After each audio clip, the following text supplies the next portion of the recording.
तो आपका हार्दिक स्वागत है। और आज जो हम टॉपिक ले रहे हैं, अभी मैं कैमरा इसलिए लगा, आपको लगा है, हमारा ऑलरेडी एक क्लास रहता है, उसको भक्ति वृक्ष बोलते हैं क्लास। मैं नागपुर में क्लास लेता हूँ, लेकिन आज इधर आ गई, इसलिए फिर उनको बोला कि भक्ति वृक्ष क्लास से जगह ये होगा, ये सुनिए, इसलिए फिर इसको ऑनलाइन कर दें। तो माता जी की तरफ कैमरा आगे की तरफ देखिए। तो आज का जो टॉपिक है वो है भागवतम के स्कंद 6 से और अध्याय पहला, उसके ऊपर है। और जो आपको पीडीएफ भेजा था ग्रुप में, उसको आप खोल सकते हैं, क्योंकि दिखाने के लिए कुछ नहीं है, इनको मैं ऑनलाइन दिख जाता है हमको, आपको देखने के लिए पीडीएफ पीडीएफ भेजा था एक ग्रुप में आपके। ठीक है, नहीं होगा तो भी चलेगा, मैं बताऊंगा तो आपको समझ में आएगा। तो ये जो कथा है भागवतम की, ये कथा सुनने से भी शुद्धि होता है, इसलिए भागवत कथा करने का एक जो हमारे सिस्टम, जो भागवत संप्रदाय है हमारा सनातन धर्म, उसमें कथा का आयोजन क्यों होता है, क्योंकि सुनने से शुद्धिकरण होता है। और शुद्धिकरण और कैसे होता है, बोले नहाने से, है ना, नहाने से भी शुद्धिकरण होता है, लेकिन नहाने से शरीर शुद्ध होता है। और ये जो कथा होती है, कथा का शुद्धिकरण क्या काम करता है, ये चित्त शुद्ध करता है। तुकाराम महाराज बोलते हैं कि हरि नाम से चित्त शुद्ध होता है, तो कथा भी क्या करते हैं, चित्त शुद्ध करते हैं। मन आपने बोलो गर्म हुए, लेकिन एक अगर डीप साइंस में चले जाए तो मन, हम कौन है, हम आत्मा है। तो ये आत्मा के ऊपर मन चित्त, फिर बोलते हैं हृदय शुद्धिकरण, ये भी उसमें आता है, लेकिन चित्त सबसे सटल, ऐसा बोले तो। मतलब एक ऊपर वाला मन, समुद्र का ऊपर वाला एक रहता है, और एक नीचे वाला जो रहता है, सत्य बोलते हैं ना उसको, बॉटम। तो चित्त मतलब बॉटम ऑफ द मन, या हार्ट, ऐसा बोल सकते। थोड़ा डिफिकल्ट है, लेकिन उसमें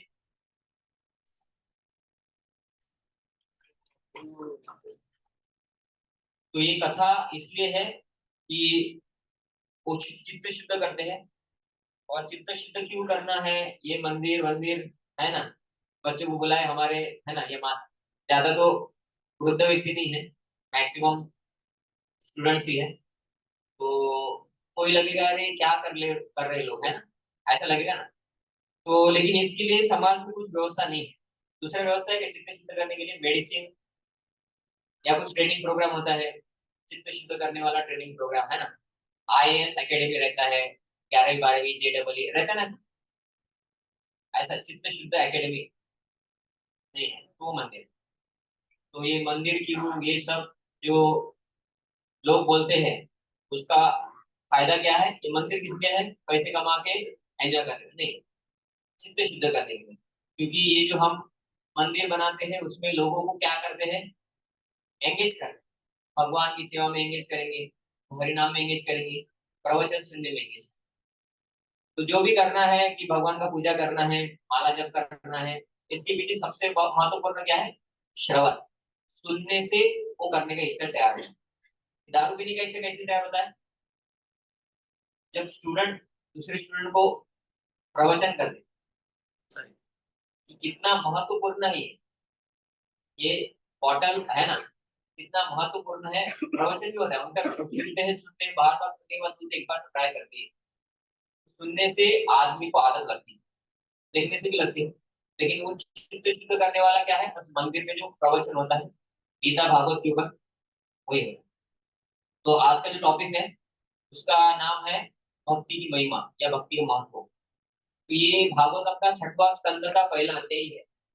तो भागवतम के 5वें स्कंद में क्या होता है, भागवतम का 5वां स्कंद आखिरी अध्याय, उसमें 28 प्रकार के नर्कों का उल्लेख आता है।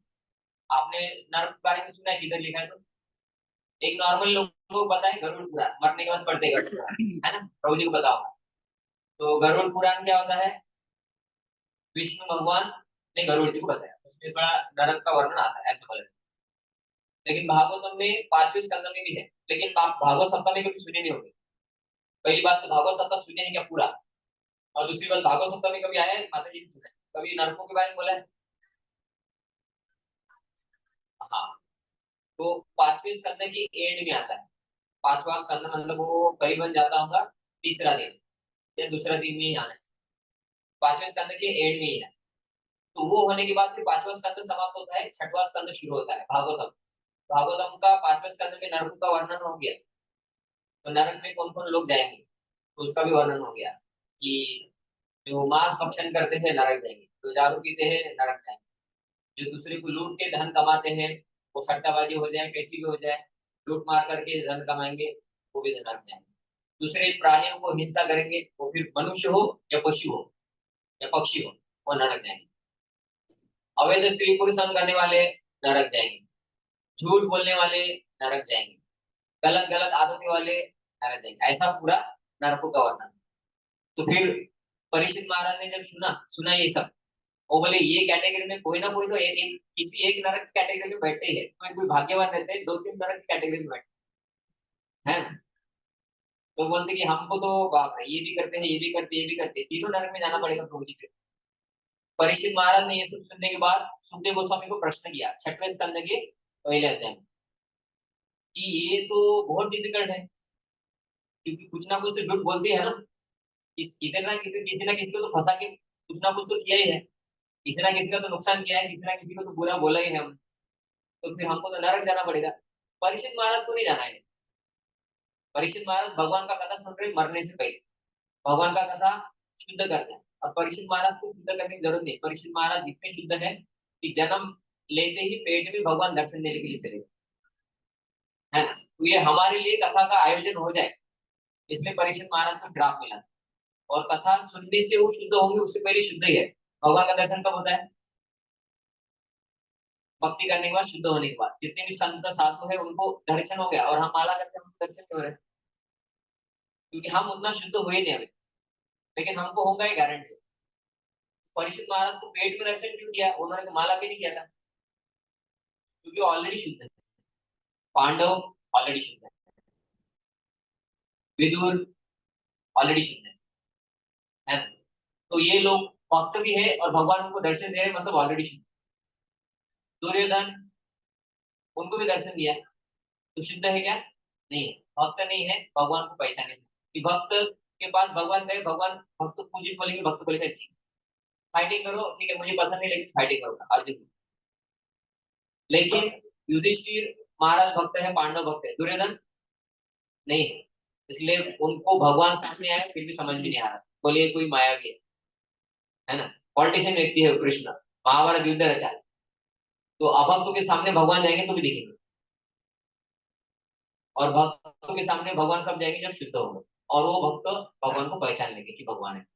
तो परीक्षित महाराज को बताने के पीछे भगवान का उद्देश्य क्या है? भागवतम हमारा शुद्धिकरण हो। परीक्षित महाराज तो ऑलरेडी शुद्ध है, लेकिन वो सुन के हमारा शुद्धिकरण हो। तो परीक्षित महाराज को नरक जाने का डर नहीं है, because he is already pure, उन्होंने पाप नहीं किया कुछ। लेकिन वो प्रश्न पूछते हैं कि इतने सारे नरक है, कोई तो बहुत सारे लोग तो दो चार नरक की कैटेगरी में तो आते ही है, तो फिर इन लोगों का उद्धार कैसे होगा? ये प्रश्न था। ठीक है, अभी आप वो पीडीएफ देखिए, पीडीएफ में आपको दिखाऊंगा। तो पहला पेज क्या है पीडीएफ में?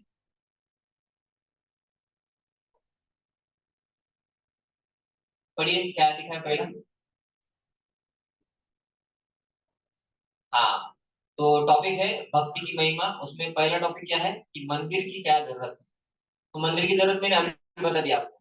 ये शुद्धिकरण प्रोसेस सिस्टम है ना, कि आपके घर में पानी आता होगा नल का, इसका म्यूनसिपालिटी का आता है, तो कैसे आता है? शुद्ध होके या डायरेक्ट डैम से लिया और आपके घर में भेजे शुद्ध करके, तो एक प्यूरिफिकेशन प्लांट रहता है। तो टेम्पल क्या है? प्यूरिफिकेशन प्लांट है ना। उधर किसका ऊपर प्यूरिफिकेशन चल रहा है? आत्मा के ऊपर। तो ये मंदिर इसलिए है कि भगवान का मंदिर बनाकर दुनिया का शुद्धिकरण होगा, ये दूसरा पॉइंट है। लेकिन आगे देखिए कि चार नियम बताए हैं, ये भागवतम का श्लोक है, ये दिख रहा है आपको? तो मैं पढ़ता हूँ। सुंदर उवाच, है ना। मैं पढ़ता हूँ, बस आपको रिपीट करने की जरूरत नहीं। अभ्यस्तेस्तदा तस्मै स्थानानि कलयत दे, मतलब कलयो मीन्स कलयुग में। और आगे बोलते हैं चार प्रकार के पाप, तो बोलते द्यूतम पानम स्त्रियासूनम यत्र अधर्मस्य चतुर्विधा। तो बहुत सारे लोग बोलते हैं अरे इस्कॉन वाले लोग बहुत ही डराते हैं, है ना, ऐसे ही है ना, कि तुम दारू पियेंगे तो नरक जाएंगे, तो ठीक। अभी तक तो किसी को देखा ही नहीं हमने नरक जाते हुए। जिंदगी बदतर हो गई कि नहीं, लेकिन दारू पीने के बाद। अच्छा है तो माता पिता ने घर में फ्रिज में 2-3 बॉटल रखना चाहिए। फ्रूट जूस है ना, फ्रूट जूस ही तो है। दारू क्या होता है? फ्रूट जूस, फ्रूट जूस, है ना। अभी वो ज्वारी वारी से बने तो घर वालों ने रखना चाहिए घर में, नहीं रखते क्योंकि पाप है ना। तो यंत्र अधर्म से चतुर्विधा, जो इस्कॉन वाले लोग जो बोलते हैं कि ये 4 पाप है, भागवतम का श्लोक में दिया है, इसलिए इस्कॉन वाले बोलते हैं। इस्कॉन वाले का धर्म क्या है, बोलते एज इट इज, यथारूप। हम अपना नया धर्म मैन्युफैक्चर नहीं करते। मंत्र कौन सा करना है? एज इट इज, जो शास्त्र में दिया है भगवान ने कलयुग के लिए, वो मंत्र करते हैं। कलयुग भगवान, कलयुग के भगवान कौन है? चैतन्य महाप्रभु। कलयुग में आए थे, ये मंत्र दे के गए कि मैं भगवत गीता सुनाया लेकिन लोगों को मंत्र देना भूल गया था। तो कलयुग में फिर से आ गए भगवान, बोले मंत्र दे के जाऊंगा। लेकिन लोग मानेंगे नहीं, मंत्र जाप का इतना है, यूं तो मैं खुद करके दिखाऊंगा। तो आए भी मंत्र जाप करना कैसा है वो दिखाया, सिखाया, और फिर तो ये 4 पाप इस्कॉन वाले जो बोलते हैं, ये इधर श्लोक है कि द्यूतम, पानम, स्त्रिया सूनम, यत्र अधर्म से चतुर्विधा। ये 4 प्रकार के महापाप है। ये महापाप है मतलब कि बड़े पाप है, छोटे पाप बाकी के हैं। इनके छोटे भाई, चचेरे भाई पाप, है ना, ये महापाप, ये दादा पोता वाले, है ना, दादा वाले पाप। ये 4 यंत्र अधर्म से चतुर्विधा, ये 4 सबसे बड़े अधर्म है। क्या बोलते? द्यूतम, पानम, क्रिया, सोनम। जो हम बोलते हैं इस्कॉन में, वो इधर नीचे दिया है ना, उसका उसके बाद वाला 4 नियम का नेक्स्ट स्लाइड है, 4 प्रिंसिपल्स एंड पिलर्स ऑफ धर्म। तो उसमें दिया है कि ये जो 4 रेगुलेटिव प्रिंसिपल्स है, हम बोलते कि दारू मत पियो, मांसाहार मत करो, जुगार मत करो, और अवैध स्त्री पुरुष संग, कि शादी से पहले गर्लफ्रेंड बॉयफ्रेंड, या हमारा शादी फिक्स हो गया तो शारीरिक संबंध कर लेते लोग, और शादी के बाद पति पत्नी, अपना पति और पत्नी छोड़ के दूसरे के साथ संबंध करते, या वैश्य के साथ, या दूसरे लोग भी है अभी। क्योंकि पहले तो भी संस्था इतना था कि वैश्य रहते थे, लेकिन अभी कोई किसी के साथ भी चला जाता है, और अवैध स्त्री पुरुष संग होता है। तो लेकिन कोई बोलेगा कि हम जुगाड़ खेलते हैं और हमारा पैसा वेस्ट हो रहा है, उसके लिए भगवान को क्या टेंशन? बराबर है। हम पाप कर रहे हैं, तो जब मांसाहार करते तो दूसरे प्राणी को तकलीफ दे रहे, तो ठीक है, भगवान का प्राणी है, हमको, मैं आपके प्राणी को तकलीफ दे रहे इसलिए पाप हो गए। हम दारू पीते तो पाप किसे हो गए? वेजिटेरियन हो गया तो, मांसाहार भी नहीं है। तो जुगाड़ खेलते हैं अभी, और अभी दूसरा आता है। अभी लोग पहले जैसा पत्ता सट्टा नहीं खेलते, अभी दूसरा कुछ खेलते हैं, है ना, 3 पत्ती, या इधर उधर कुछ तो खेलते हैं। लेकिन वो भी क्या है, वो भी क्या है, पाप है। क्योंकि मेहनत के बगैर कमाया हुआ धन, और वैसे वो कैसा मेहनत के बगैर, दूसरे का नुकसान से आता है। कि मेहनत के बगैर भी कर सकते हैं, कुछ लैपटॉप पे कुछ कर लो और बेच उसको, तो घर बैठे पैसे कमा सकते बिना मेहनत। लेकिन थोड़ा मेहनत है फिर। लेकिन ये कौन सा पाप, कौन सा है, शास्त्र ने इसको भी दिया है, इसमें दूसरे का नुकसान होगा तो तुम्हारा घर भरेगा। तो ये क्या हो गया? जुगार, गैम्बलिंग, और मांस भक्षण, नशापान, नशापान रह गया ना, कि नशापान, नशापान लोगों को क्या लगता है, दारू पीना तो सात्विक है ऐसा लगता है लोगों को। फ्रूट जूस है ना, एकादशी में फ्रूट खाते हैं, फ्रूट जूस भी पीते हैं, तो उससे भी संसार नष्ट हो रहा है, उससे तो अपना ही नष्ट हो रहा है। तो घर में अगर कोई दारू पीता है तो बाकी घर वाले को अच्छा लगता है? घर में अगर कोई सट्टा लगाता है तो बाकी घर वालों को अच्छा लगता है, हमारा बेटा कमा रहा है? नहीं लगता है ना। वो अभी अलग बात है कि लोगों को लगता है कि मांस खा रहे हैं घर में तो अच्छा है, बेटे का हेल्थ बढ़ेगा घर में, लेकिन वो भी पाप है। ये भागवतम में लिखा है, जो भगवान बोल रहे हैं स्वयं भागवतम में, जो पूरा वांग्मय मूर्ति कौन है, भगवान का ही मूर्ति है भागवतम शास्त्र। तो इसलिए 4 इधर दिया है। अभी जो नेक्स्ट है उसमें दिया है, देखिए, 4 नियम तोड़ने वालों के लिए नरक। वो फोटो दिखा है, आप उसको हॉरिजॉन्टल, आपका स्क्रीन का हॉरिजॉन्टल ऑन करके उसको हॉरिजॉन्टल कीजिए तो थोड़ा धूम हो जाएगा। मोबाइल हॉरिजॉन्टल करके, और मोबाइल हॉरिजॉन्टल करिए तो आपको थोड़ा धूम हो जाएगा, तो आपको थोड़ा डिटेल दिखेगा। तो पहला उसमें देखिए, 4 नियम तोड़ने वालों के लिए नरक ऐसा दिया है। तो फर्स्ट लेफ्ट ऊपर, उधर क्या दिया है, दारू पीने वाले का फोटो दिखा है, और उसके बाजू में दिया है कुछ तो मुंह में डाल रहे हैं, वो पिघला हुआ लोहा डालो। तो जो दारू पीता है उसको नरक में ही यातना होता है, मतलब दिया जाता है जबरदस्ती। दूसरा, राइट वाला ऊपर, ये एक स्त्री पुरुष कपड़े निकाल रहे ऐसा दिखाया है, ये हो गया अवैध स्त्री पुरुष संग। उसके लिए क्या है, एक नग्न स्त्री या पुरुष का लोहे का पुतला बनाते हैं और वो तप्त रहता है, उसको जबरदस्ती उसको आलिंगन करने के लिए बोलते हैं। तुमने अवैध स्त्री पुरुष संग किया ना, स्त्रियों ने पुरुषों के साथ और पुरुषों ने स्त्रियों के साथ, उनको ऐसी उधर जबरदस्ती करवाएंगे हम। तो ये सब क्या है, नरक की यातना बोलते हैं उसको, कि नरक है। और लेफ्ट में नीचे देखिए, उधर दिखा है एक आदमी दूसरे को फंसा के कुछ पैसा ले रहा है, वो जुगाड़ के टाइप में आता है। तो उसमें क्या दिया है कि उसका पेट काट रहे हैं, वो भी आत्मा है, नरक में दुख दिया जाता है। और चौथा, राइट में डाउन में उबाल रहे हैं, है ना, तेल में पानी में जिसमें भी हो जाए। तो ये यातना, ये चार पाप के लिए बताया गया है। अभी उसका नेक्स्ट देखिए कि ये बस इतना चार ही नरक नहीं है, भागवतम क्या बोलते हैं कि अन्य और भी नरक है ना। तो ये बाकी नरकों के और भी कुछ छोटे थोड़ा पिक्चर दिखाया है, थोड़ा चित्र दिखाया है। और उसके बाद देखिए नरकों के नाम ये ही भागवतम से है, 28 प्रकार के नरक। तो बहुत सारे नरक है उसमें, ये चार बाप मेन है, और बाकी बाप कौन है, छोटे भाई बहन, है ना। तो उनके लिए भी नरक है, लेकिन ये डराने के लिए नहीं है, ये क्या है, लोगों को बुरे चीज से बचाने के लिए। कि छोटा बच्चा है, माँ कुकिंग कर रही है, अभी उधर कुकिंग चल रहा है ना, तो ऐसा आग निकल रहा है, तो बच्चों को लगता है क्या है ये, हाथ लगा के देखो। तो माँ क्या बोलेगी, माँ क्या बोलेंगे, हाँ, हाथ जल जाएगा। तो माँ डरा रही है, लेकिन किस लिए, सेफ्टी के लिए। ये सुनने से जाने का टल जाएगा, नहीं सुना तो जाके आना पड़ेगा, बराबर है ना। क्या आप गाड़ी चला रहे स्पीड से, आपको पता ही नहीं कि नया स्पीड ब्रेकर बना है किधर पे, और आप अपना धूम स्टाइल में गाड़ी चला रहे हैं, और दिया स्पीड ब्रेकर को जोर से गाड़ी मार के, तो स्पीड ब्रेकर टूट गया, ऐसा होता है क्या, नहीं, हम गिर जाएंगे, गाड़ी टूटेगा, हम भी टूट जाएंगे। तो किसी ने बोला अभी आराम से जाना, पिताजी ने बोल दिया बच्चे को उधर नया स्पीड ब्रेकर बना है, फास्ट में चलाना, तो डरा रहे बच्चे को, इसलिए सावधानी के लिए, उसका सेफ्टी के लिए, ताकि उसको गिरने के बाद उसको बोलेंगे यार तुमको मैं बताने वाला ही था, मैं भूल गया। तो फिर वो बेटा क्या बोलेगा, क्या प्रभु जी, है ना, इंपॉर्टेंस ही भूल जाते हैं आप। तो ये इंपॉर्टेंट है, नहीं बताएंगे तो नरक जाएंगे लोग, इसलिए बता रहे हैं, है ना। शास्त्र क्यों बता रहे हैं, डराने के लिए नहीं, ताकि हम बच जाए। कि एक बच्चा है, एग्जाम आने वाला है और वो पढ़ाई नहीं कर रहा है, तो माँ बाप क्या बोलेंगे, फेल हो जाएगा, तो डरा रहेगा, लेकिन किस लिए, उसके भले ही। तो ये नरक से बचने का उपाय क्या है, ये परीक्षित महाराज पूछते कि इतने सारे नरक दे दिए, अभी कलयुग के लोग तो नरक जाने का फिक्स है, क्योंकि किधर ना किधर हमने मच्छर मारा होगा, घर में कीड़े कॉकरोच होते तो सफाई करना पड़ता है, तो मरते ही है। हम कुछ चलते हैं रास्ते पे तो कुछ ना कुछ मरता है ना।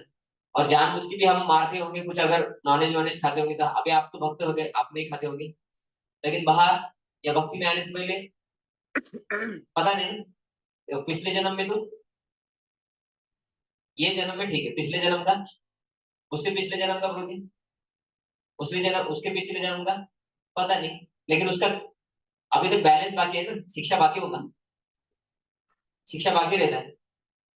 तो इस जन्म में हम अभी कुछ नहीं कर रहे, फिर भी दुख आ रहा है ना हमारे जीवन में, कि भाई हम समझे कि कोई बचपन से कुछ दारू नहीं पीता है, नॉनवेज नहीं खाता है, बुरा नहीं करता है, बीमार पड़ता है कि नहीं, एक्सीडेंट होता है कि नहीं, कुछ ना कुछ घर में प्रॉब्लम होती है कि नहीं, फेल होता है कि नहीं, कुछ दुख आते कि नहीं, कोरोना, है ना, कुछ ना कुछ तो होता ही है। तो इस जन्म में तो पाप नहीं किया, फिर ये दुख क्यों आ रहा है, पिछले जन्म का है कुछ, इस जन्म का भी है और पिछले जन्म का भी है। किसी किसी अच्छे परिवार में है, वो कुछ पाप नहीं सीखा है बचपन से, लेकिन कुछ बहुत बड़ा बुरा हो जाता है, तो फिर वो कहाँ से आ गया, इसने तो कुछ पाप किया ही नहीं, फिर कहाँ से आ गया, पिछले जन्म का, पिछले जन्म का भी पाप है और इस जन्म में भी कर रहे हैं। तो परीक्षित महाराज बोलते कोई ना कोई तो पाप किया, ये जन्म में नहीं तो पिछले जन्म में, लेकिन उद्धार कैसे होगा लोगों का, उद्धार भी तो पता होना चाहिए ना।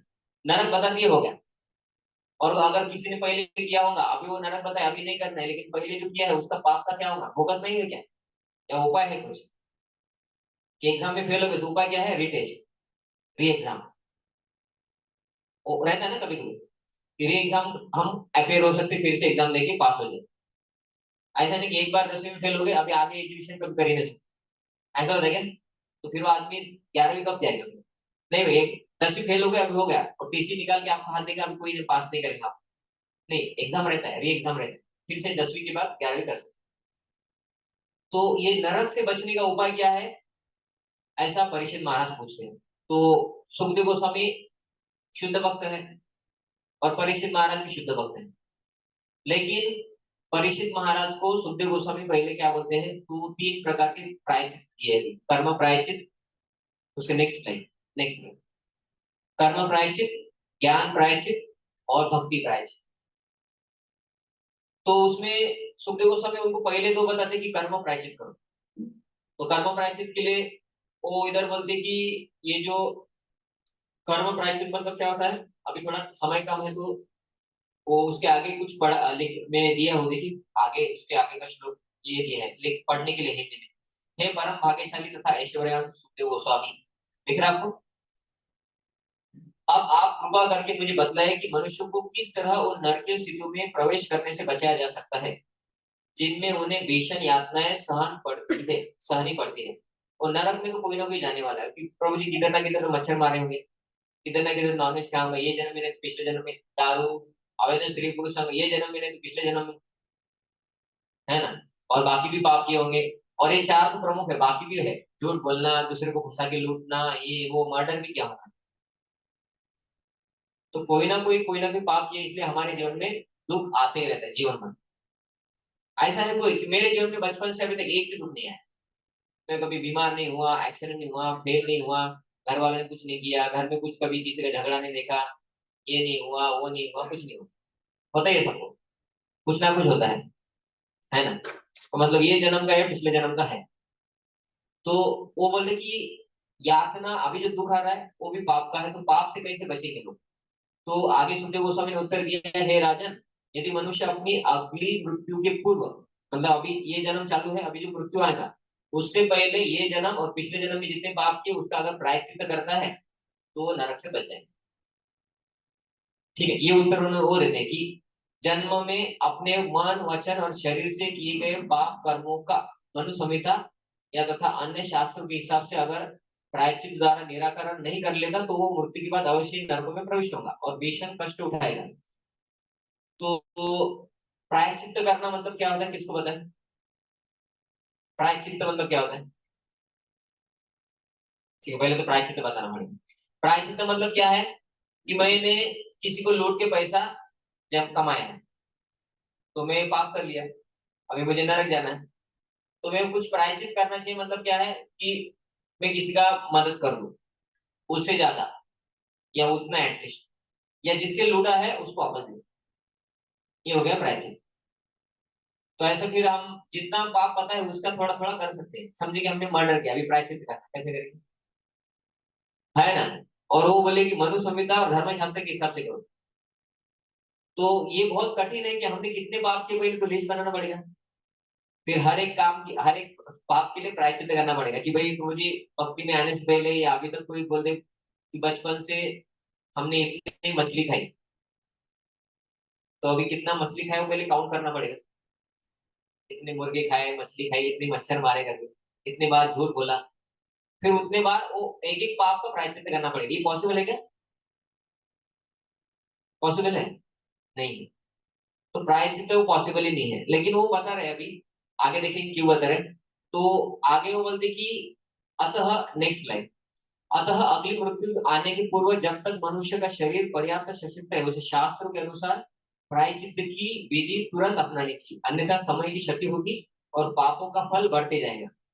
अभी तक जितने पाप किए उसका प्रायश्चित किया नहीं, मतलब कर्जा लिया था, वो कर्जा का हमने रिफंड किया नहीं, रिफंड पे हमने कर्जा वापस नहीं दिया, हमने किसी बैंक से 2 करोड़ कर्जा लिया है, वो कर्जा हमने वापस नहीं दिया, और हम और कर्जा लेते ही रहते, तो कर्जा खत्म होगा हमारा, पहले का कर्जा बाकी है और ले रहे हैं, पहले के पाप बाकी बाकी है, उसका प्रायश्चित अभी तक किया नहीं। और पाप और क्या है पता नहीं, वो पाप करते जा रहे हैं, है ना। तो इसलिए ये पॉसिबल है क्या, प्रायश्चित करना पॉसिबल है? कि ऐसा बोला जाता है कि आपसे अगर बिल्ली मर जाए तो सोने का बिल्ली बना के देना पड़ता है मंदिर में, ऐसा कुछ सुना है आपने? सुना है आपने? सुना है ना, सोने का बिल्ली बना के देना पड़ता है, तो प्रायश्चित है। तो समझे कि आप आपसे अगर बिल्ली बनाए तो आपको सोने का बिल्ली बनाना है, पहले तो सोना कमाना पड़ेगा। है ना। समझे कि आपके घर में गाय है और आपका गाय मर गया वो गले में अटक के, तो हमको पाप लगता है कि तुमने बांध के क्यों रखा गाय। तो आदमी को फिर प्रायश्चित करना पड़ता है, 3 दिन भूखा रहना पड़ता है बिना पानी के, और 3 दिन फिर पानी रह के रहना पड़ता है, ऐसा अलग अलग विधान दिया है। तो ये तो फिर करना बहुत डिफिकल्ट है, अलग अलग पाप के लिए, एक ही पाप का इतना डिफिकल्ट है, अलग अलग पाप के लिए फिर वो पहले तो लिखना पड़ेगा, तो ये पॉसिबल नहीं है। तो इसलिए ये पॉसिबल नहीं है, महाराज परीक्षित बोल रहे हैं अगले श्लोक में।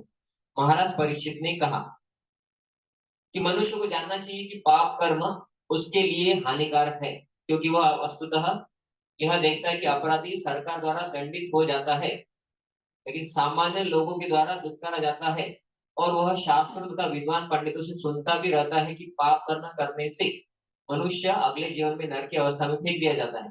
फिर भी ऐसा ज्ञान होते हुए भी मनुष्य को प्रायश्चित करने के बावजूद बारंबार पाप करने के लिए बाध्य होना पड़ता है, अतः ऐसे प्रायश्चित का क्या मतलब।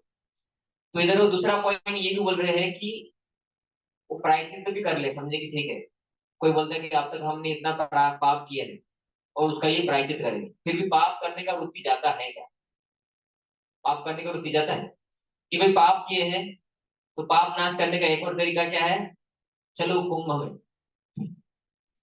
कहा चलो कुंभ में, है ना, चलो द्वारका में जाएंगे, उधर सागर में नहाएंगे, भगवान का दर्शन देंगे, उधर दान पुण्य करेंगे, है ना, गंगा नदी में जाएंगे, स्नान करेंगे, जितना पाप किया है गंगा नदी तुमको गंगा नदी को दान करके आएंगे, तो ठीक है, शास्त्र के हिसाब से होता है ना, पाप नष्ट होता है, ठीक है, कि प्रायश्चित मत करो, गंगा नदी में स्नान करके आओ, पाप नष्ट हो गए।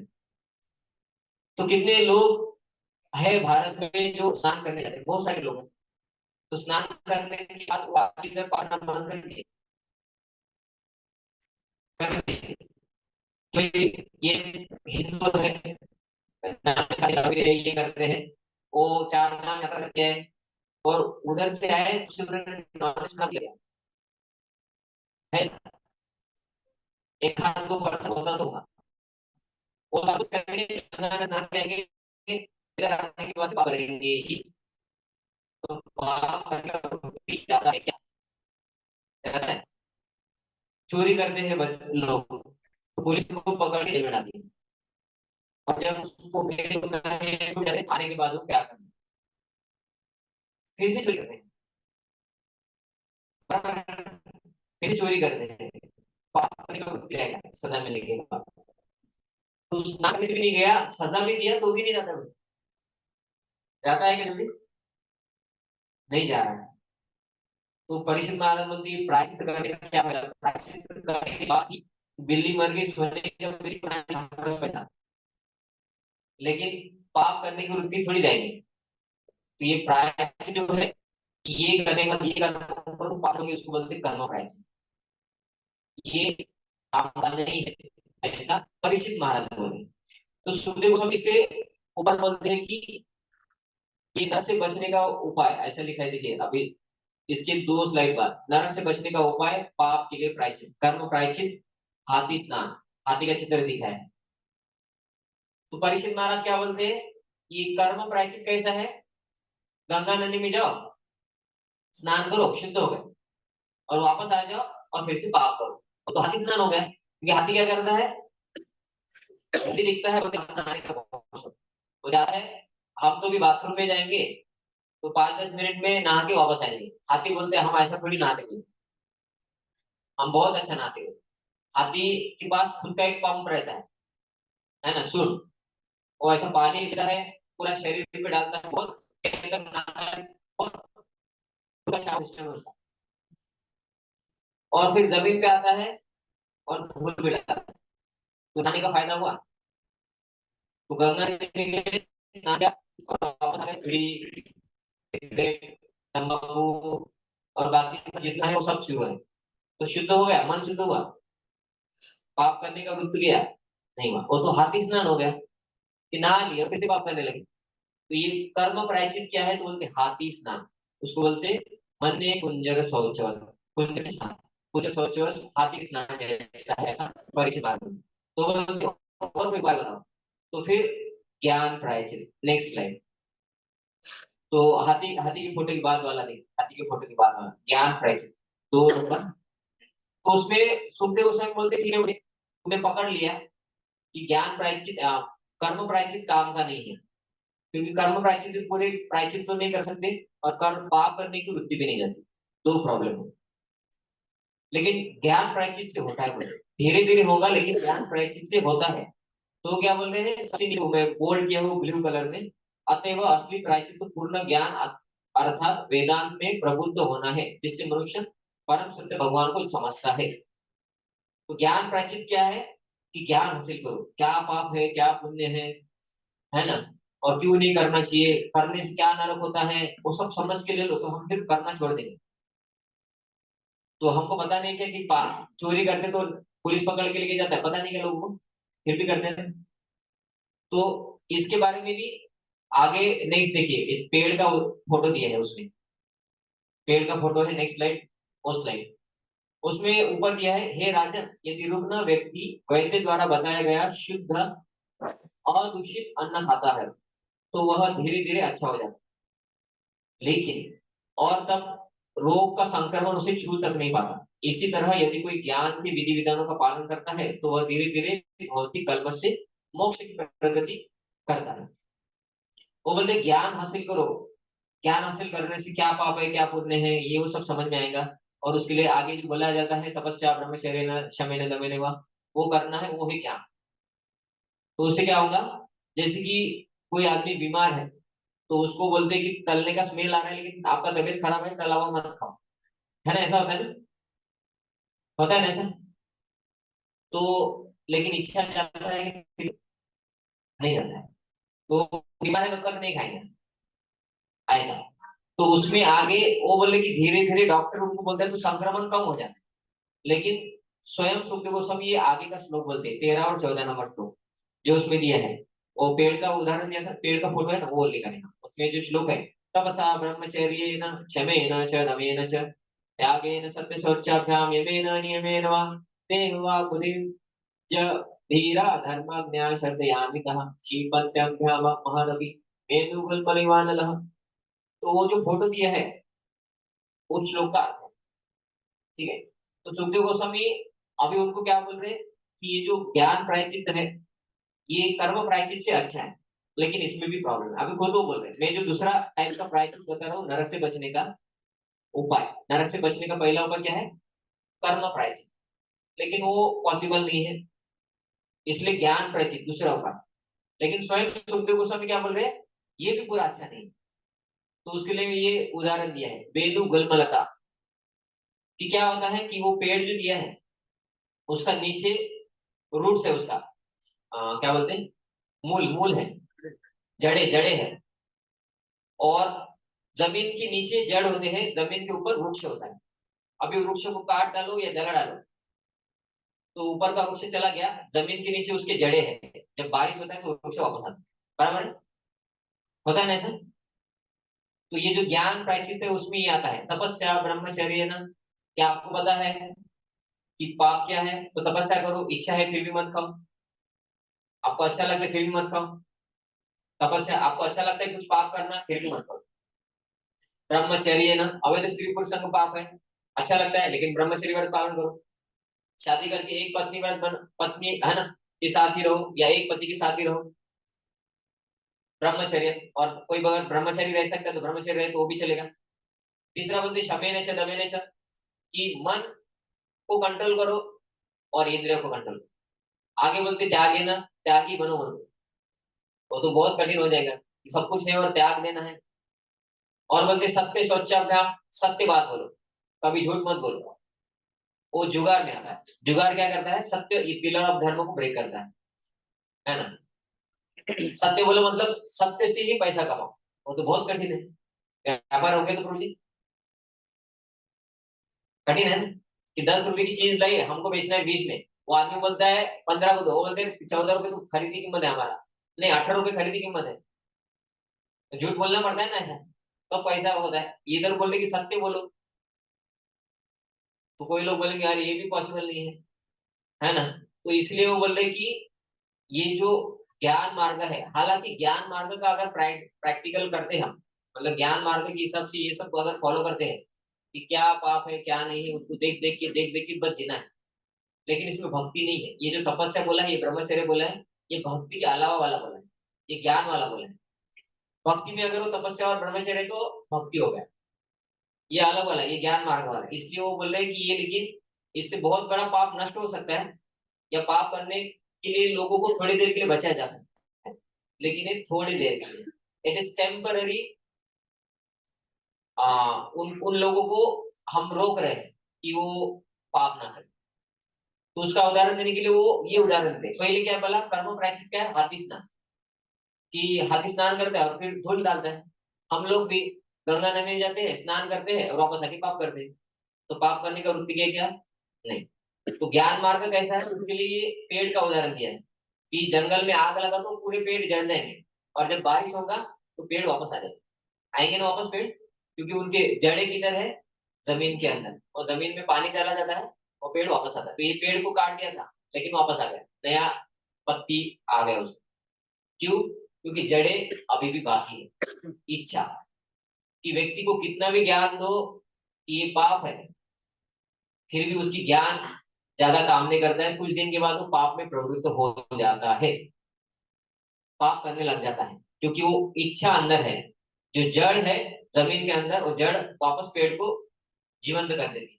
वैसे ये जो इच्छा है पाप करने का हृदय में, बाहर से पाप नहीं कर रहे लेकिन अंदर इच्छा है, एक दिन हम पाप करना शुरू करेंगे ही, ज्ञान लेने के बाद भी। ठीक है, हमको पता है ये जाने के बाद नरक जाएंगे, ठीक है जाके सही, क्या हो जाए, हमने नहीं देखा है नरक, अभी पता है ये पाप है। अभी हिंदू धर्म में तो हम डायरेक्ट बोलते कि ये पाप है, तो सबको पता है ना, ज्ञान मिल रहा है ना, इतना भागवत कथा होता है। भारत क्या है, संस्कृति फेमस है भारत में, इसलिए सारे लोग इधर आते हैं।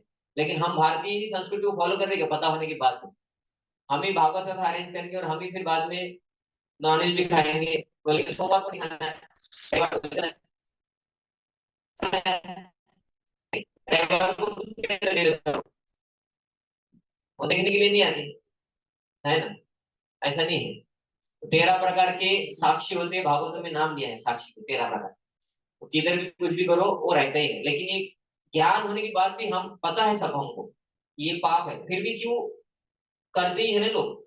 ऐसा है कि कोई पता ही नहीं है हिंदू धर्म में, लेकिन कभी सुना ही नहीं होगा, उनके घर वालों ने बताया, ऐसा है क्या, अरे घर वाले खाते होंगे, बाहर वाला बताएंगे, लेकिन पता चलता ही है ये पाप है।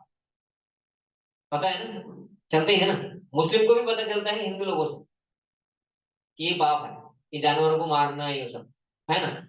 लेकिन हाँ, फिर भी छोड़ देगा लोग ज्ञान होने के बाद, तो ये इच्छा की वजह से, इच्छा जाता है, तो इसलिए फिर वो बोलते हैं तीसरा सबसे अच्छा उपाय भक्ति है। भक्ति से क्या होता है, तो पाप करने का वृत्ति भी चला जाता है। पहले तो पाप नष्ट करना है, कर्म प्रायश्चित में पाप नष्ट होता है, लेकिन आदमी आके फिर से पाप करते रहता है, क्योंकि वृत्ति, इच्छा गया नहीं। ज्ञान में भी वही हुआ, ज्ञान का उदाहरण क्या दिया उन्होंने, पेड़ का, कि पेड़ ऊपर जला दिया लेकिन जड़े है, पेड़ वापस आ जाता पानी डालने के बाद। तो ज्ञान मार्ग में बाहर के लोग भक्ति नहीं करते हैं, लेकिन बहुत भागवत कथा ये वो सुनते हैं, भक्ति नहीं कर रहे, इसलिए उनका पाप करने का इच्छा मरता ही नहीं। वो खुद भागवत कथा अरेंज करेंगे, हमने द्वारका में भागवत कथा किया, जगन्नाथपुरी में किया, हरिद्वार में किया, अभी रामेश्वर में बाकी है। कोई बोलेगा हमने रामेश्वर में किया, चारों धाम में चार कथा किया हमने, वो भी चातुर्मास में। तो पाप करने का वृत्ति क्या है, क्या नहीं बोलते, वो तो कंट्रोल ही नहीं होता मुझे, हम रविवार को ही खाते बस। तो क्यों नहीं गया, क्योंकि धर्म नहीं है वो धर्म के नाम पे हम क्या कर रहे हैं, बस कुछ तो कर रहे हैं, लेकिन उससे पाप करने का रुक नहीं जा रहा है। लेकिन भक्ति करना ये अलग है, भक्ति करना मीन्स फॉलो करना होता है, उसको करना है, मतलब ऐसा नहीं कि स्कूल में एडमिशन डाल दिया तो जाएंगे कभी, तो हमारा जॉब लग गया आईटी कंपनी में तो जाएंगे कभी भी, कभी कभी जाएंगे, कभी कभी नहीं जाएंगे, ऐसा होता है क्या, रोज करना पड़ता, रोज जाना पड़ता है स्कूल में, रोज करना पड़ता है, जॉब करना है तो, या मन में आए तो चले गए, आज बोर है चलो कंपनी में जाते हैं। ऐसा होता है क्या? नहीं, बोर हुआ नहीं हुआ, टाइम हो गया चलो कंपनी, बीमार है, शादी है, चलो कंपनी जाना ही है। तो भक्ति इसको बोलते हैं, उसको बोलते हैं कि नित्य के साथ, नियम के साथ। तो इधर वो भक्ति का उदाहरण क्यों दे रहे कि ये सबसे अच्छा उपाय है। तो इसके लिए वो ये श्लोक बोलते हैं, के चित केवलया भक्त्या, और जो स्क्वायर में दिया है ना, सबसे अच्छा उपाय भक्ति, तो साइड में 15 और 16 नंबर श्लोक है। तो बोलते के चित केवलया भक्त्या वासुदेव परायण अगम गुणवंत विकास भास्कर। तो इसके लिए उदाहरण देते हैं कोहरा का। तो अभी ठंडी है ना, तो सुबह कोहरा पड़ता है, अभी कोहरा है के बाहर, कोहरा कब चला जाता है? हाँ, कब जाता है कोहरा? धूप निकलने के बाद, सूरज आने के बाद। तो ये कोहरा का उदाहरण दे रहे भक्ति के लिए कि पाप करने का इच्छा कैसा है, वो थोड़ा रहता ही है, लेकिन कोहरा सूरज आने के बाद रहता है क्या? थोड़ा भी, किधर है? थोड़ा भी, थोड़ा भी नहीं। तो ये सूरज और कोहरे का उदाहरण दे रहे भक्ति को कंपैरिजन करने के लिए। पहले कर्म के कंपैरिजन के लिए उन्होंने बोला था हाथी स्नान, नहा लो और फिर से पाप करो, वो कर्म प्रायश्चित हो गया, इच्छा मरा नहीं, इच्छा अंदर ही है। ज्ञान, ज्ञान के लिए क्या बोला था कि जड़े का उदाहरण दिया था, जड़े बाकी है मतलब वो वृक्ष वापस आएगा, पाप करने का इच्छा वापस आ जाएगी। लेकिन भक्ति के लिए क्या बोला? सूर्य और कोहरा का उदाहरण दिया, तीसरा उदाहरण कि सूर्य आने के बाद कोहरा थोड़ा भी नहीं रहेगा किधर भी। प्रभु जी सूर्य आया लेकिन हमारे रूम में हमने कोहरा को अभी तक रखा, ऐसा होता है क्या? नहीं होता है। सूर्य बाहर आया, वो कोहरा इधर था समझिए आपके घर में, तो भी इधर कोहरा नहीं रहेगा। तो भक्ति समूल नाश कर देती है पाप करने की वृत्ति को। ये बताने के लिए उन्होंने बोला कि भक्ति ही सबसे अच्छा उपाय है कि हमने पाप किया है इसलिए प्रायश्चित करना है, तो क्या करना चाहिए फिर?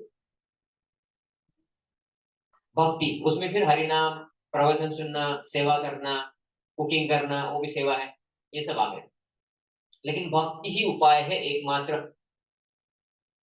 तो ये बताने के लिए उन्होंने ये श्लोक बोला कि निहारम यह भास्कर, कि जैसे कोहरा आता है लेकिन सूरज आने के बाद कोहरा थोड़ा भी नहीं रहता। तो ये पाप करने का वृत्ति चला जाता है जब भक्ति जागृत होता है हृदय में। तो अभी हम भक्त बन गए तो हमारा फिर चला गया क्या पूरी इच्छा?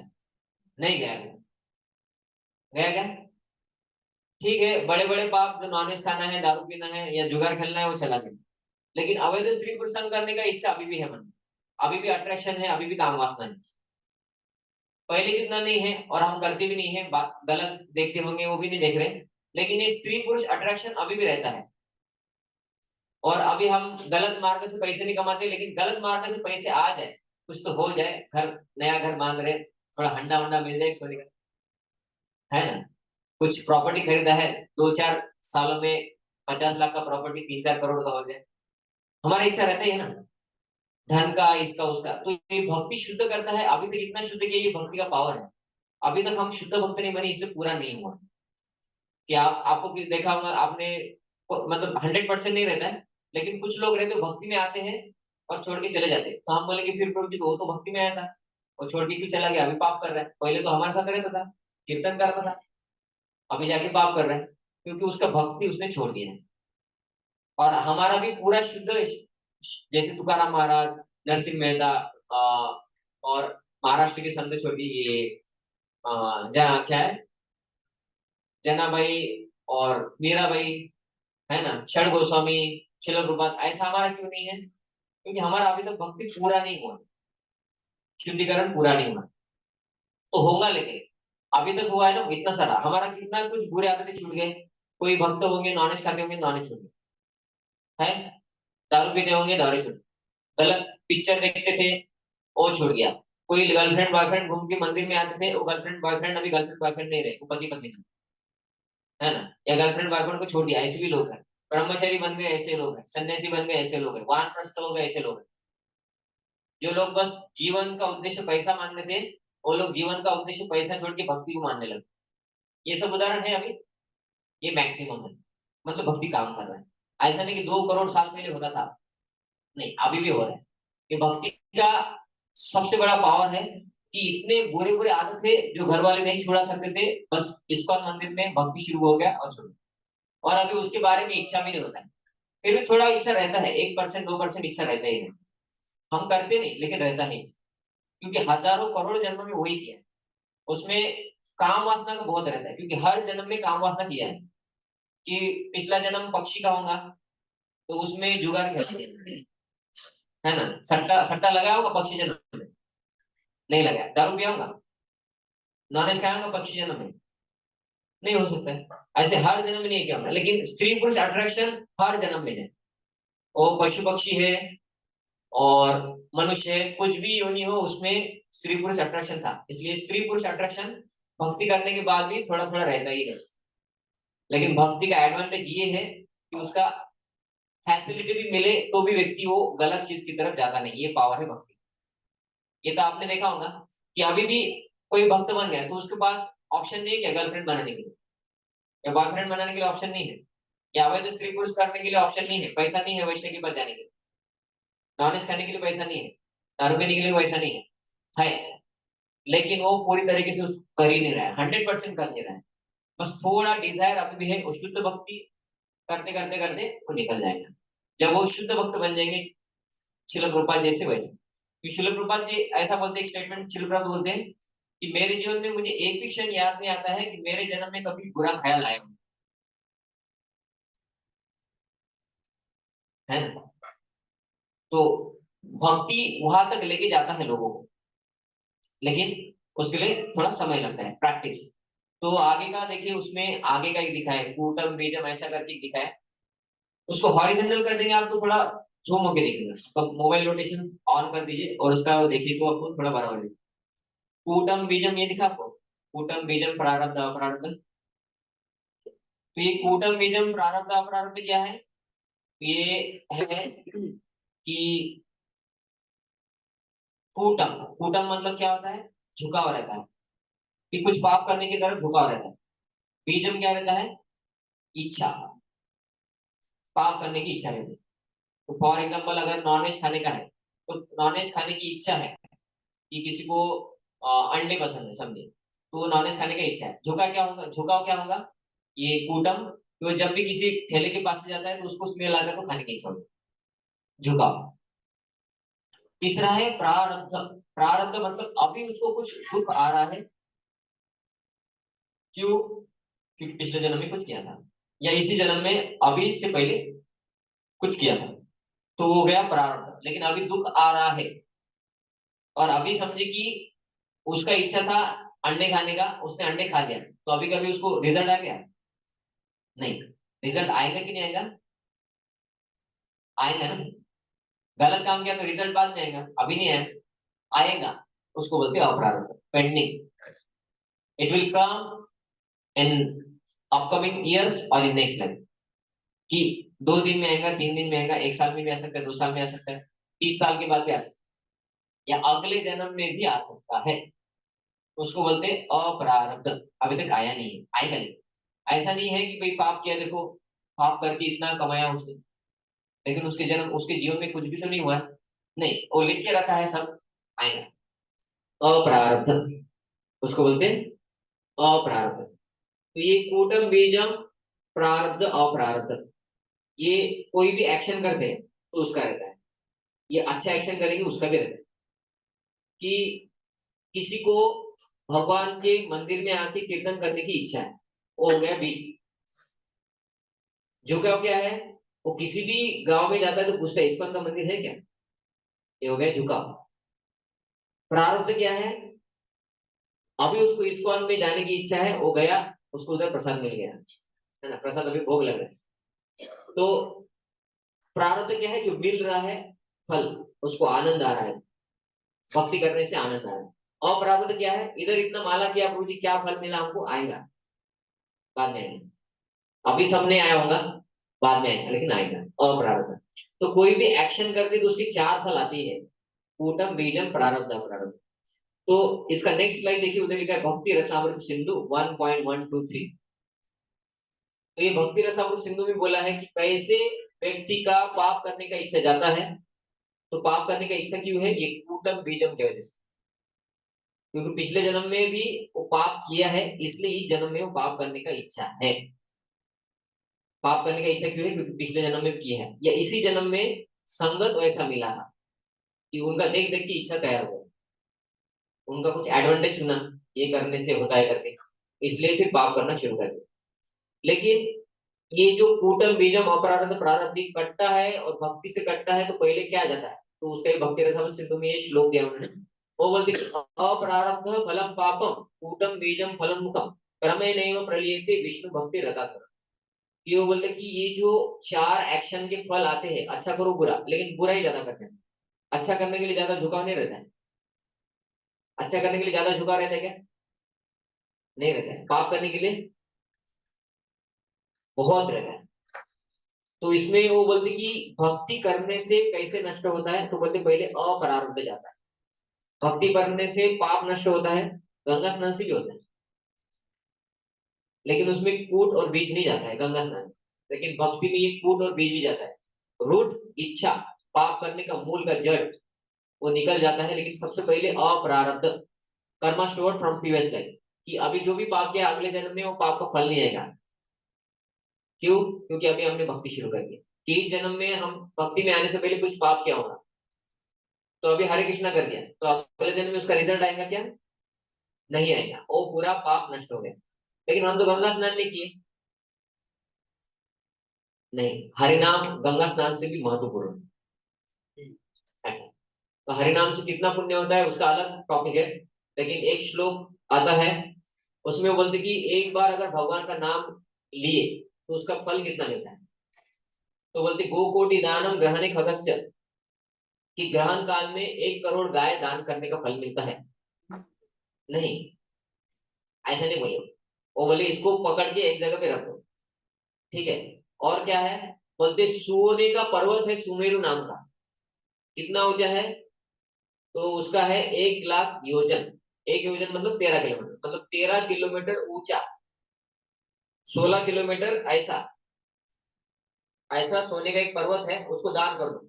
हमारा नहीं है लेकिन हमको मिल गया, हमने दान कर दिया ब्राह्मणों को। उसके बाद कितना पुण्य मिलेगा? कितना मिलेगा? इतना सारा दान किया हमने सोने का, कितना मिलेगा? वो भी कम है, बोलते उसको भी रख लो। तो ऐसे 2-3 वो बोलते हैं कि ग्रहण काल में 1 लाख गाय दान करने का और 1 किलो का सोने का अगर दान करते तो कितना पुण्य। लेकिन 1 किलोमीटर ऊंचा सोने का पर्वत दान करने के बाद कितना पुण्य मिलेगा? तो ये पुण्य और वो पहला गाय दान करने का पुण्य, वो सब पुण्य ऐसे मिला लो। एक बार अगर हरे कृष्ण महामंत्र जप करते हैं, तो हरे कृष्ण महामंत्र का 16 पाठ के समझ में नहीं, मतलब 10% से भी कम है, या 10% 16% तक, ऐसा पकड़ लो बस। तो हरिनाम करने का इतना बड़ा महत्व है कि अप्रारब्ध पिछले जन्म के पाप नष्ट होंगे, अभी भक्ति शुरू किया, अभी से पहले जो पाप किए हैं वो भी नष्ट हो जाएंगे। दूसरा है कूट। कूट क्या बोला था? झुकाव, कि वो पाप करने की तरफ इच्छा मरने लगता है। पहले तो ये जन्म में जो पाप किया उसका रिएक्शन नहीं आएगा। दूसरा, अभी ये कूट जो मूल है, जो कर्म नाश नहीं कर सकता, ज्ञान नहीं नाश कर सकता, वो भक्ति नाश करता है। तो कूट नाश होता है, फिर बीज, और फिर फलोन्मुखम मतलब प्रारब्ध। प्रारब्ध मतलब भक्ति करने से अभी आने वाले दुख का भी नाश हो जाएगा, जो पिछले जन्म में किए थे। तो ऐसा एक ये उन्होंने बताया है कि ये जो भक्ति है ये नाश कर सकता है, समूल नाश कर सकता है। इसलिए देखा जाता है कि बहुत सारे लोग हैं ईश्वर में, पहले कुछ तो पाप करते होंगे लेकिन अभी बिल्कुल पाप नहीं करते। पाप क्या बोले, हम तो लहसुन प्याज भी नहीं खाते, ऐसे बोलेंगे, है ना? तो इतना परिवर्तन कैसे आ गया? क्योंकि ब्राह्मण भी लोग इतना नहीं कर सकते। बाहर भी अगर आप देखेंगे, कर्मकांडी जो ब्राह्मण रहते हैं पूजा पाठ करेंगे, भागवत कथा करेंगे, वो नहीं कर सकते लहसुन प्याज छोड़ना। वो भी टीवी देखना बंद नहीं कर सकते, सास बहू का सीरियल आएगा, क्या प्रॉब्लम? दिन भर का भक्ति करना है क्या? हम तो सुबह जाते हैं कर्मकांड करने के लिए, पूजा वूजा करके आते किधर की, है ना? ऐसा रहता है ना। लेकिन जीवन का उद्देश्य क्या है? पैसा है। तो भक्ति में आने के बाद बहुत चेंज होता है, लेकिन लोगों में कि वो भक्ति के लिए बहुत ज्यादा वैल्यू देते हैं। जीवन में बाकी काम को ऐसे एडजस्ट करते कि पहले ये भी हो जाए, ये भी हो जाए। सुबह उठ के पहले मुझे जप करना है, भागवतम पढ़ना है, क्लास सुनना है, और फिर मेरा बाकी भी करना है। और जब भी टाइम मिले तो मंदिर भी जाना है, किधर घूमने जाना है तो नहीं जाऊंगा, लेकिन मैं वृंदावन ऐसे कैंप के लिए चला जाऊंगा। तो इतना सुधार आना भौतिकवादी लोगों के लिए इम्पॉसिबल है। लेकिन हम कौन थे? भौतिकवादी। हमको कैसे आ गए ये कि भाई शर्ट पैंट पहन सकते थे, अच्छा वाला फटा हुआ इधर जीन्स वाला, है ना। स्त्रियां भी इधर फटे हुए कपड़े पहन सकते थे, लेकिन स्त्रियां साड़ी पहनने लगी, पुरुष धोती कुर्ता पहनने लगे। ऐसा कैसा हो गया? हेयर स्टाइल एकदम हनी सिंह वाला, इधर बाल इधर नहीं, बाल इधर बाल, ऐसा कर सकते। और अलग स्टाइल कर लिया कुछ लोगों ने। कैसे हो गया? भक्ति से। क्यों हो गया ऐसा? कूटम बीजम को मार सकता है भक्त। ये जो पाप करने का वृत्ति उसको बोलते हैं कूट बीज, उसको भक्ति नाश कर सकता है कोई नहीं, है शास्त्र बताते हैं। और अभी भी इसलिए इतना सब कुछ हो रहा है। तो इसके आगे बहुत कुछ है। इसलिए हम बोलते हैं कि रोज हरिनाम की, क्योंकि ये आगे का एक दिया है, देखिए। हे राजन, जिस तरह सुरा से, ऐसा दिया है। और जो फोटो है, फोटो से भी कहीं पहले ही, हे राजन, जिस तरह सुरा से सने हुए पात्र को अनेक नदियों के जल से भी धोकर उसका गंध नहीं जाता है। किसी बर्तन में दारू रखा था, अभी उसको गंगा में धोके लेके आओ, यमुना में धोके लेके आओ, अमृत, है ना, कुंभ में अमृत निकल रहा है, उधर धोके लेके आओ, अभी पूजा के लिए यूज करेंगे दारू का पात्र? नहीं कर सकते। तो वैसे ही क्या होता है, वो जो कर्म शुद्धिकरण के लिए बाकी जितने भी प्रोसेस है वो कुछ काम का नहीं है, वो आदमी को शुद्ध करते ही नहीं। बस भक्ति से व्यक्ति शुद्ध होता है। कितना शुद्ध होता है कि वो चांडाल भी होगा तो भी भगवत धाम जा सकते हैं। कुत्ता खाना वाले भाई आदमी होगा, वो भक्ति करेगा, उसके सब पाप नष्ट होंगे, कूट बीज भी नष्ट होगा, वो भगवत धाम चला जाएगा। वाल्मीकि कौन थे? डकैत, डाकू थे। वो कौन बने फिर बाद में? नहीं, वो वाल्मीकि बने ना। तो वाल्मीकि कौन थे? डकैत थे, लेकिन भगवान का नाम जप करके भगवान के शुद्ध भक्त बने। क्या भक्त बने? कि भगवान के पुत्र उनसे शिक्षा ली, लव कुश। क्या भक्त बने? कि भगवान का चरित्र का गुणगान करने का शास्त्र लिखा, रामायण। इतना बड़ा पोस्ट कैसे मिल गया?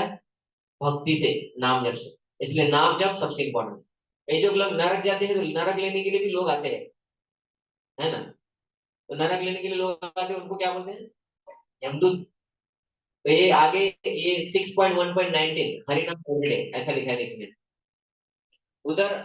वो एक श्लोक है 19 नंबर का, उसमें बोलते कि यद्यपि जिन पुरुषों ने कृष्ण का पूर्ण साक्षात्कार नहीं किया है, तो भी यदि एक बार भी उनके चरण कमलों की पूर्ण रूपेण शरण ग्रहण कर लिए है और उनके नाम रूप गुणों तथा लीलाओं से आकृष्ट हो चुके हैं, वे सारे पाप कर्मों से पूर्णतया मुक्त हो जाते हैं, क्योंकि इस तरह उन्होंने प्रायश्चित की सही विधि को स्वीकार किया है। तो प्रायश्चित की सही विधि क्या है? भगवान का नाम, रूप, गुण, लीला सुनना और बोलना। नाम मतलब हरि नाम, गुण मतलब, लीला मतलब भगवान का गुण और लीला सुनना, भगवान कितने प्रेम करते हैं, कितने दयालु हैं, ये गुण हो गए भगवान। और लीला, भगवान क्या क्या करते हैं, वो लीला। और नाम, रूप के बारे में जानना कि भगवान है कौन। शंकर जी भगवान है, देवी भगवान है, गजानन महाराज है, साईं बाबा है, या मैं भगवान हूँ? मैं भगवान हूँ, आप भगवान है, ऐसे भी लोग है ना। तो भगवान का रूप के बारे में भी जानना पड़ेगा। नहीं तो कोई लोग बोलते भगवान निराकार, नहीं। तो भगवान का नाम, रूप, भगवान कौन है, और वो भगवान के गुण और लीला उसके बारे में जानना है। इसलिए रोज सुबह जप करना है, भागवत का सुनना है, फिर कीर्तन करना है, प्रवचन सुने नहीं या सुनने भी है, और पुस्तक भी पढ़ना है। तो पुस्तक भी पढ़ेंगे तो उससे क्या हो रहा है? भगवान का गुण, लीला और रूप के बारे में माइंड इंफॉर्मेशन मिलेगा। तो इसलिए ये करना है। अगर ये करते तो क्या होगा, तो आगे बोल रहे, क्योंकि इस तरह उन्होंने प्रायश्चित की सही विधि को स्वीकार किया है। जो इस्कॉन में प्रभुपाद जी ने जो शिक्षा की है इधर, वो शिक्षा की किस लिए है? प्रायश्चित की सही विधि। इसको जो करता है उसका फल क्या होगा? आगे बोलते हैं, ऐसे शरणागत व्यक्तियों को यमराज या उनके दूत, यमदूत, जो कि पापी को बांधने के लिए रस्सियां लिए रहते हैं, स्वप्न में भी दिखाई नहीं देंगे। तो जिसको स्वप्न में भी यमराज नहीं दिखेंगे, उनको ओरिजिनल यमराज लेके जाएंगे फिर? नहीं लेके जाएंगे, ऐसा। तो इसलिए ये बहुत इंपॉर्टेंट है। क्या? ये जो इस्कॉन का जो हमें गाइडेंस मिलता है, वो इसलिए है क्योंकि हमको बचाया जाए नरक से। तो ठीक है, इसको हम यहाँ पे रुकते हैं। आपको कुछ प्रश्न होगा तो आप पूछ सकते हैं। कुछ प्रश्न है आपका? नहीं तो फिर हम निकल देंगे, मेरा 2:30 बजे ट्रेन भी है। तो हरे कृष्णा, धन्यवाद। आपने बहुत अच्छे से सुना। और अभी प्रभु जी कुछ अनाउंसमेंट करेंगे, उसके हिसाब से आप आगे करिए। हरे कृष्णा कृष्णा कृष्णा हरे हरे, हरे राम राम राम हरे। ग्रंथराज श्रीमद् भागवतम की जय।